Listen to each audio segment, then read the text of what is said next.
Have you ever thought about how an unseen virus can change the course of a nation? Today, we take a deep dive into the Zika virus epidemic that rocked Brazil. In the early days of 2015, an unassuming invader silently landed on Brazilian soil. A mosquito-borne virus, known as Zika, was identified for the first time in this part of the world. Initially, its presence was underestimated, viewed perhaps as a mild inconvenience, rather than a potential disruptor of lives. Little did anyone know that this was the harbinger of a storm that would sweep across the nation. As the days turned into weeks and weeks into months, the Zika virus began its stealthy march, primarily across the northeastern regions of Brazil. It moved swiftly, catching communities off guard, leaving in its wake a trail of confusion and concern.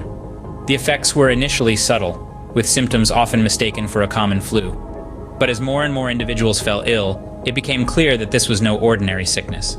The virus thrived in the hot and humid climate, with the Aedes mosquitoes acting as the perfect vehicle for its spread. As the mosquitoes multiplied, so did the virus, finding new hosts in a population unprepared for its insidious assault. This was not just a health crisis, but a social one too. Families were uprooted, communities were disrupted, and the country was thrust into a state of emergency. The bustling cities and tranquil villages of northeastern Brazil were transformed into battlegrounds, where an invisible enemy was waging a relentless war. As the virus spread, the world began to take notice. Brazil was dealing with an epidemic, the magnitude of which was yet to be understood. As the months rolled on in 2015, the impact of the Zika virus became increasingly apparent. The virus, once considered relatively harmless, soon revealed its sinister side. Brazil, the country at the epicenter of the outbreak, began to witness a surge in cases of severe birth defects, particularly microcephaly, a condition where babies are born with abnormally small heads and underdeveloped brains. By November of that year, the correlation between the Zika virus and these birth defects was becoming alarmingly clear. The world watched in horror as images of affected infants filled the news. The situation was dire, the human cost heartbreaking. The virus, carried by the Aedes aegypti mosquito, was spreading rapidly, and the medical community scrambled to understand the full extent of its impact.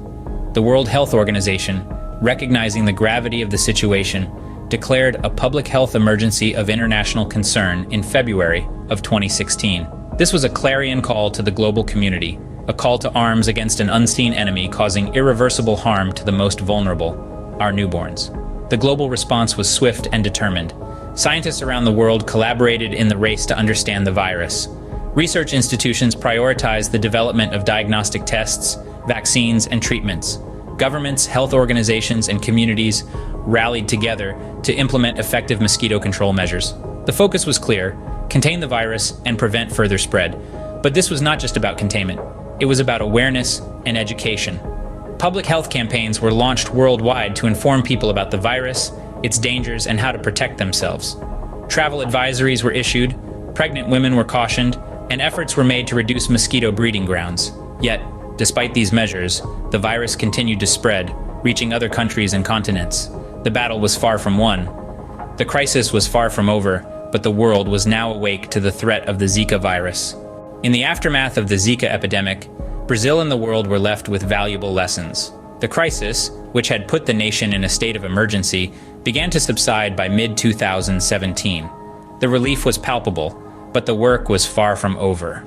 Scientists, researchers, and healthcare professionals turned their attention towards understanding the virus better, aiming to create effective vaccines and treatments. They understood that the decline of an epidemic does not signal the end of vigilance. This work is ongoing, with promising strides being made in the field of Zika virus research. Much like the battle against other viruses such as HIV and influenza, the fight against Zika has transitioned from containment to management and prevention. The hope is to transform this terrifying threat into a manageable condition, much like what has been achieved with HIV. Yet the lessons learned from the Zika epidemic extend beyond the realm of medical research. The crisis underscored the importance of global health surveillance and rapid response systems. It highlighted the need for global communication and collaboration in detecting and responding to emerging pathogens. Take, for instance, the current COVID-19 pandemic. The parallels are striking. The world was once again caught off guard by a rapidly spreading virus, but thanks to the lessons learned from past epidemics like Zika, we were better equipped to respond. Collaborative efforts such as the Abbott Pandemic Defense Coalition, dedicated to detecting and containing new pathogens, have been instrumental in our fight against COVID-19. There's a saying that history doesn't repeat itself, but it often rhymes. The Zika virus epidemic in Brazil was a verse in the larger poem of our ongoing struggle against infectious diseases. It serves as a stark reminder of our vulnerability to unseen threats and the importance of global cooperation in public health. As we continue to face new challenges, we must remember these lessons and use them to guide our actions. After all, the best way to predict the future is to create it. And in the realm of public health, that creation is a collective effort.